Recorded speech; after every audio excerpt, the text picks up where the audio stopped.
ফারাক্কার বিপরীতে বাদ দিলে কি সমাধান হবে? বাংলাদেশ ও ভারতের মধ্য দিয়ে প্রবাহিত সবচেয়ে উল্লেখযোগ্য নদী হল গঙ্গা, যা বাংলাদেশে প্রবেশের পর পদ্মা নাম ধারণ করেছে। বাংলাদেশ ভারত সীমান্তে এই নদীর এক পাশে বাংলাদেশের চাঁপাইনবাবগঞ্জ জেলা, অপর পাশে ভারতের মুর্শিদাবাদ জেলা। মুর্শিদাবাদ জেলারই ছোট্ট একটি পৌর শহর ফারাক্কা। আর এই ফারাক্কাতেই রয়েছে নদীমাতৃক বাংলাদেশের সবচেয়ে বড় গলার কাটা ফারাক্কা বাঁধ। গঙ্গা নদীর উপর নির্মিত এই বাঁধের মাধ্যমে গ্রীষ্মকালে ভারত পানি আটকে রেখে বাংলাদেশে পদ্মা অববাহিকাকে পরিণত করে মরুভূমিতে, আর বর্ষাকালে বাঁধের গেট খুলে ভাসিয়ে দেয় বাংলাদেশের বিস্তৃত অঞ্চল।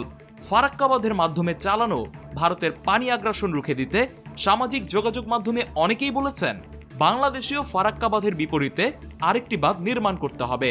আমাদের অনেকের মনেই প্রশ্ন আসে, আসলেই কি বাঁধের বিপরীতে বাঁধ দিলে বাংলাদেশের পানি সমস্যার সমাধান হবে? এই প্রশ্নের উত্তর খুঁজছি এই প্রতিবেদনে। ফারাক্কা বাঁধ নির্মাণের মূল উদ্দেশ্য ছিল গঙ্গা নদীর পানি একটি কৃত্রিম খালের মধ্য দিয়ে পরিবহন করে হুগলি ভাগীরথী নদীতে প্রবাহিত করার মাধ্যমে কলকাতা বন্দরের নাব্যতা সংকট দূর করা। ফারাক্কা থেকে কলকাতা বন্দরের দূরত্ব প্রায় ৩০০ কিলোমিটারেরও বেশি। ফারাক্কা বাঁধ থেকে যে কৃত্রিম খালের মাধ্যমে হুগলি ভাগীরথী নদীতে পানি পরিবহন করা হয়, সেই কৃত্রিম খালের দৈর্ঘ্য প্রায় ৪০ কিলোমিটার। এই ধরনের অপরিণামদর্শী প্রকল্প গ্রহণ করা হয়েছে শুধুমাত্র রাজনৈতিক বিবেচনায়। ভারতেরই বহু পরিবেশ অধিকার কর্মীরা দীর্ঘদিন থেকে দাবি জানিয়ে আসছে অববাহিকা ভিত্তিক পানি বন্টনের ক্ষেত্রে প্রথমেই বিজ্ঞান, অর্থনীতি এবং সবশেষে রাজনীতিকে বিবেচনায় নিলে পানি বন্টনের বিষয়টি অনেক বেশি কার্যকর হতো। কিন্তু শুধুমাত্র রাজনৈতিক কুবুদ্ধি দিয়ে গায়ের জোরে ভারত পানি আটকে রাখে। এতে ভারতের ক্ষতি হলেও তবুও তারা বাংলাদেশকে পানি দিবে না। শুধুমাত্র এই ধরনের মানসিকতার কারণেই ফারাক্কা বাঁধ নির্মাণ করেই ভারত এবং বাংলাদেশ উভয় দেশেরই প্রাকৃতিক পরিবেশের অপূরণীয় ক্ষতি করা হয়েছে। তার চেয়েও গুরুত্বপূর্ণ বিষয় হলো যে কলকাতা বন্দরকে টিকিয়ে রাখার জন্য ফারাক্কা বাঁধ নির্মাণ করা হয়েছিল। বিগত ৫০ বছর ধরে ফারাক্কা বাঁধের পানি কলকাতা বন্দরে প্রবাহিত করেও কলকাতা বন্দরকেই বাঁচানো যায়নি। এমনকি কলকাতা বন্দর সচল রাখতে বর্তমানে যে পরিমাণ ড্রেসিং করতে হয়, ফারাক্কা বাঁধ চালু করার আগেও এতটা ড্রেসিং দরকার হতো না। তার মানে যে উদ্দেশ্যে এই বাঁধ নির্মাণ করা হয়েছিল, এটি তার আসল উদ্দেশ্য পূরণে সম্পূর্ণ ব্যর্থ হয়েছে। তবে ফারাক্কা শুধুমাত্র একটি বাঁধই নয়, এই অবকাঠামোটি সড়ক ও রেল যোগাযোগ সেতু হিসেবেও ব্যবহৃত হয় এবং ফারাক্কা তাপবিদ্যুৎ কেন্দ্রেও এই বাঁধ থেকে জল সরবরাহ করা হয়। ফারাক্কা বাঁধ নিয়ে রাজনৈতিক সমস্যা তৈরি হয়েছিল সেই পাকিস্তান আমলে।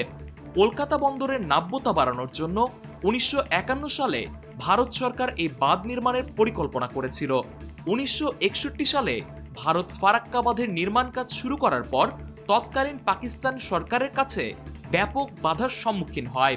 এরপর ভারত গোপনে গোপনে অত্যন্ত ধীর গতিতে এই বাঁধের কাজ এগিয়ে নিতে থাকে। কিন্তু বাংলাদেশ স্বাধীন হওয়ার পর তাদের আর কোনো বাধা থাকে না এবং ১৯৭৪ সালের মধ্যে ফারাক্কা বাঁধের নির্মাণ কাজ শেষ হয়।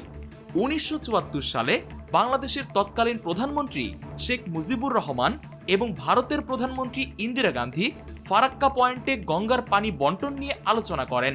সেই সম্মেলনে সিদ্ধান্ত হয় যে উভয় একটি চুক্তিতে আসার আগে ভারতে ফারাক্কা বাঁধ চালু করবে না।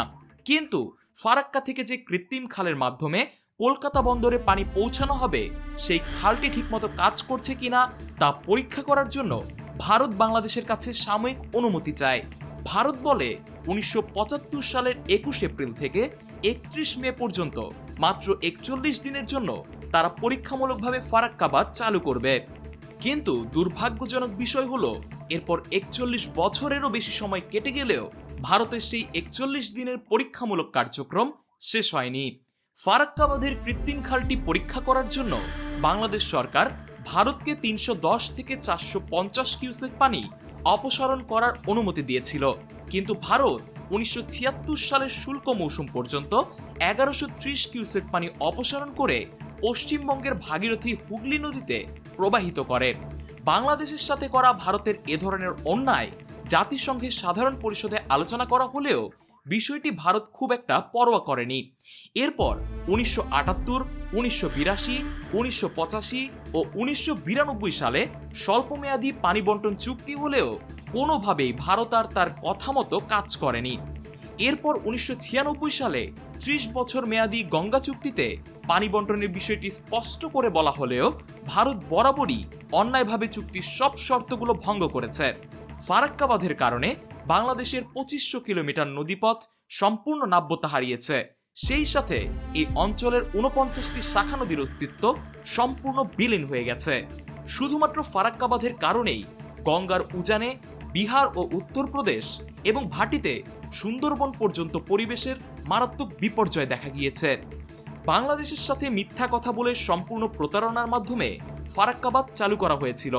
সুদীর্ঘ 50 বছরেরও বেশি সময় ধরে এই বাঁধের কারণে আর্থিক মূল্যে প্রতি বছর বাংলাদেশের প্রত্যক্ষভাবে প্রায় 300 কোটি মার্কিন ডলার ক্ষতি হয়। গঙ্গা পদ্মা একটি আন্তর্জাতিক নদী। এই নদীর পানিতে উজানের দেশ হিসেবে ভারতের যেমন অধিকার রয়েছে, তেমনি ভাটির দেশ হিসেবে বাংলাদেশেরও ঠিক ততটুকু অধিকার আছে। কিন্তু আন্তর্জাতিক আইন লঙ্ঘন করে ভারত বাংলাদেশকে পানির ন্যায্য অধিকার থেকে বঞ্চিত করেছে।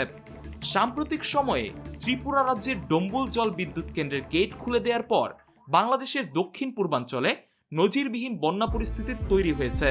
এরপর থেকে সামাজিক যোগাযোগ মাধ্যমে অনেকেই বলাবলি করছে ফারাক্কার বিপরীতে আমরা ফারাক্কার চেয়েও আরো উঁচু আরেকটি বাঁধ নির্মাণ করে ভারতের বন্যার পানি আবার ভারতেই ফিরিয়ে দিব। কিন্তু বিশেষজ্ঞরা বলেছেন বাঁধের বিপরীতে বাঁধ নির্মাণ করলে বাংলাদেশের লাভের বদলে ক্ষতিই বেশি হবে। উদাহরণ হিসেবে বলা যায় ভারতের শিলিগুড়িতে তিস্তা নদীর উপর গজলডোবা ব্যারেজ নির্মাণ করা হয়েছিল। তার কিছুটা ভাটিতে বাংলাদেশের লালমনিরহাট জেলায় নদীর উপর তৈরি করা হয়েছে তিস্তা ব্যারেজ। অল্প দূরত্বে এরকম দুটি বাঁধ থাকার কারণে বাংলাদেশের আরও ভাটির দিকে তিস্তা নদী সম্পূর্ণ মরুভূমিতে পরিণত হয়েছে। তার চেয়েও গুরুত্বপূর্ণ বিষয় হচ্ছে ভৌগোলিকভাবে সকল নদীর অবস্থান ভাটিতে এবং ভারতের নদীগুলোর অবস্থান উজানে।